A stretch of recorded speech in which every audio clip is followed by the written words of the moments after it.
Yes, people, so we're back with another video. Basically, this video, I got a job for a leak behind it wasn't actually a leak. She said she was getting really bad mould. The back of her unit was just crumbling. She could really smell damp and mould. And I think most of the time, if it's in a kitchen or it's underneath a sink, or if you're getting damp and mould somewhere, there's normally water getting in somewhere, like in different places.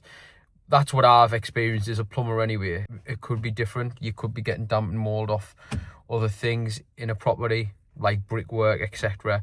But in the case of what I've found, mostly been a leak. So as you see in the next video, you see the back of the unit and it's all crumbled and everything. And I'll show you it's behind the washing machine where it's coming from. And it's literally just a little drip. But that little drip's been dripping for God knows how long. I can't remember. She said she had a washing machine fitted ages ago, and it's obviously been dripping since then.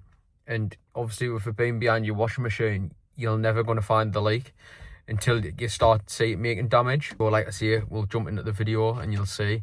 So if you are getting or experiencing mould or damp anywhere, look for pipeworks near it, or look for a source of water somewhere that's leaking in. And that could probably fix your problem with mould and damp. This is the case of what I found anyway, but yeah, let's get into it. So as you can see here, this was all just crumbling away. Obviously I've pulled it so I can see the pipe, but you can see the water running down the waste pipe there. It's the waste pipe's off the washing machine. The washing machine's not actually on at the minute, so I knew it was off a constant flow of water. Moved the washing machine out of the way, and as you can see there, it's dripping off that pipe. But as a plumber, always check the highest point of the pipe, as I show you here. All I'm saying this for is because people instantly think it would be dripping from that T, but normally it's always your highest point that just runs down off the bottom of the pipe. Just literally isolated the washing machine valve there. As you can see, it's horizontal now instead of vertical, which shuts the water off just to the washing machine, not the full water in the property. So like I see there, that would be on, and then I'm shutting it off just to prove that it's shutting off. So basically just get your grip, loosen it off there.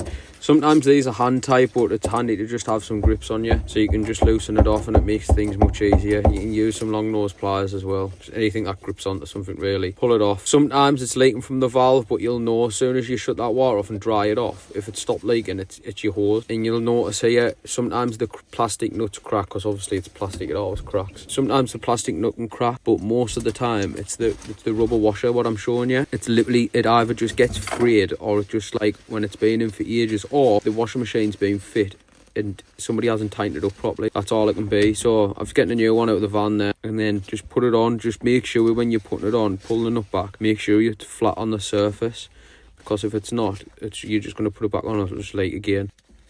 I would suggest as well, when you're putting it back on, if you tighten it up, obviously don't over tighten it because it's just plastic. If it does that, if you've done that, you've changed the washer and it's still leaking, I'd recommend a new hose. But like, see, you can get new hoses from Screwfix, like £3.50, £4. If you can fix the washer, which is like 50 pence, then do that by all means. So I'm just tightening it back up here, putting it back on, just a reverse of what you've just done basically. Tighten it up, don't over tighten it, because as I said earlier, it's just plastic. Hold back on it. Sometimes you might have to get a big grip just so the full fitting doesn't turn. So you don't want that, because then it's leaking under the bit where you can turn it off. But like I say, it's just a little nip. You don't need to do it over tightened or anything like that. You'll know when you turn your water back on if it starts leaking again, then you haven't done it right, or the washer's knackered and you need a new hose. So dry it off before you turn it back on.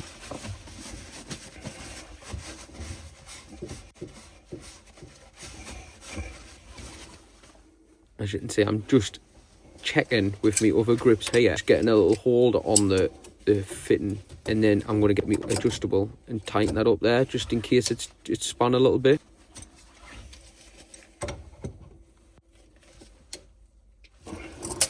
Turn the water back on, and as you can see here, from this point of view, there's no leak so far. Quickly dry it off again, just double checking while the water's on. But with everything turned on, as you can see, there's no water running down that pipe anymore. There's no water dripping off the bottom of the T, and that's bone dry with the water on.